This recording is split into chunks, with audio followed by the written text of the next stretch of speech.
things change. Your FIRE plan might need to change as well. Here's an easy way to do that. Hello everyone, my name is Zach and welcome to On Cashflow, where I help you become a master of your own cash flow. Now let's get started. The major concept that I'm going to be referring to today is the concept of re-retirement. That is looking at it as if you're going to be retiring again. And what this means is that you are recalculating your FIRE plan every year while you're financially independent. So year one, you become financially independent. And then boom, year two, you're gonna recalculate your plan based on what your current portfolio is looking like. And by recalculating your FIRE plan every year, you can make changes as necessary if they need to be made. You might look at your portfolio and say, do I need to withdraw less this year? Or you might look and say, can I withdraw more this year? Or you might be looking at your portfolio and thinking, am I able to make a one-time large withdrawal this year without dramatically affecting my chance of success over X amount of years? There are many reasons why you're going to want to retire and reevaluate your FIRE plan every single year. And if you don't do this, I think it could potentially have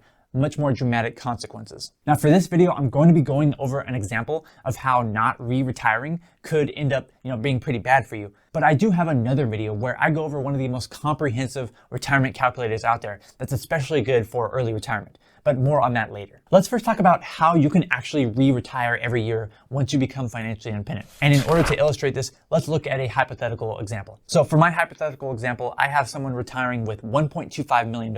They plan on using the 4% rule. That would be $50,000 per year. And then they want a constant spend strategy where they adjust upwards based on the published inflation rate. They're gonna have an 80-20 portfolio that is 80% stocks and 20% bonds. And for this example, they're going to assume that they're not gonna receive any Social Security. And if they do, it's just going to be an extra little bonus spending. What will their numbers look like based on this current portfolio value and their current plan for spending? Well, I have 3 online FIRE calculators that are really great for getting a starting point for building your FIRE plan. So for FICalc, I got a 92.86% chance of success with these numbers.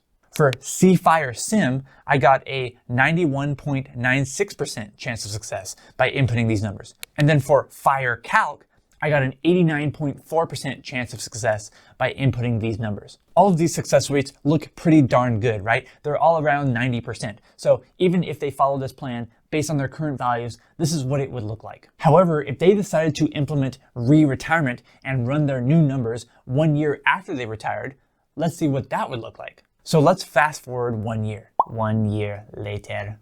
Boom, now it's 1 year later and they experience a bear market.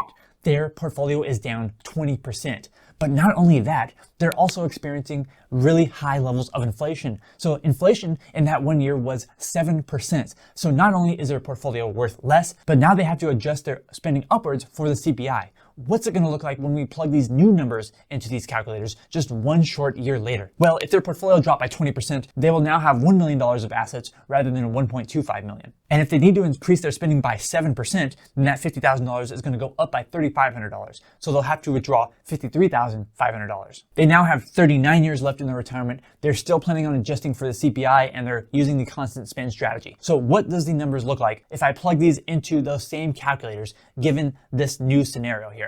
Well, it looks like FICalc is going to give you a chance of success of 59.29%. C-FIRE Sim is going to give you a success rate of 63.39%.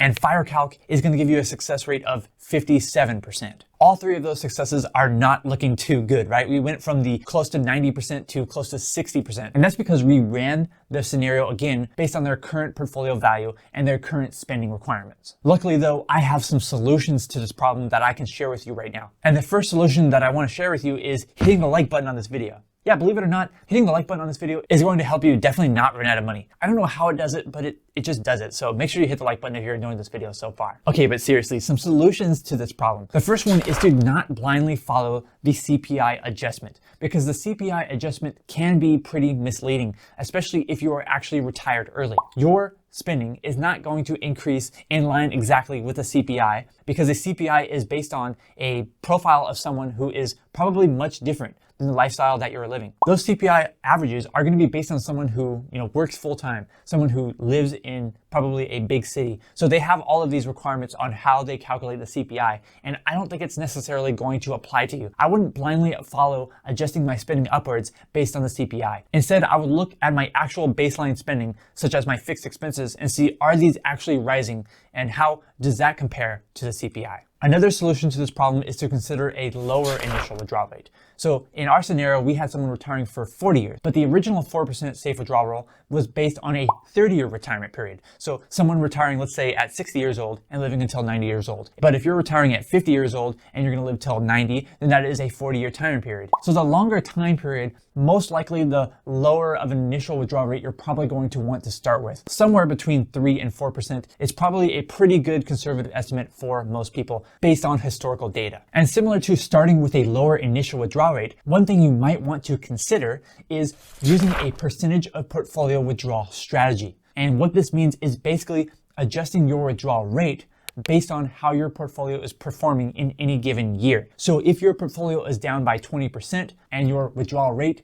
is 4%, then you could take 4% of your new portfolio value rather than 4% of your starting portfolio value. And in order to make the percentage of portfolio withdrawal strategy work a little bit better for your circumstance, what you could do is you could set minimum and maximums, which means that you'll say, hey, I'm going to withdraw at least this amount. This is the minimum. I'm not going to withdraw any lower than that. But then you can also say, hey, I'm not going to also withdraw any more than this maximum amount. So if the portfolio is doing really, really bad, you still have a set amount that you're going to withdraw in order to maintain a standard of life that you want to maintain. But also if your portfolio happens to do really, really well, very, very quickly, then you're going to say, well, I'm not going to withdraw, 4% of this new value because I think it might be, temporarily increased, or you think that I don't necessarily need to withdraw that. I can let that sit in there as well and continue to compound. And doing this even with a very small percentage, just decreasing your spending by, let's say, like 5% or even 10% if you have to, it can make a dramatic increase in your chances of success, based on historical data. You can increase your chances of success dramatically just by being a little bit flexible in your spending and being able to adjust your spending based on your portfolio value rather than the constant spending strategy that the 4% withdrawal rule was originally based on. This leads me to the big question here. I want to know from you in the comments below. If you were in this hypothetical scenario and you saw your portfolio drop by 20% and inflation was 7%, would you actually increase your spending by 7% based on the CPI?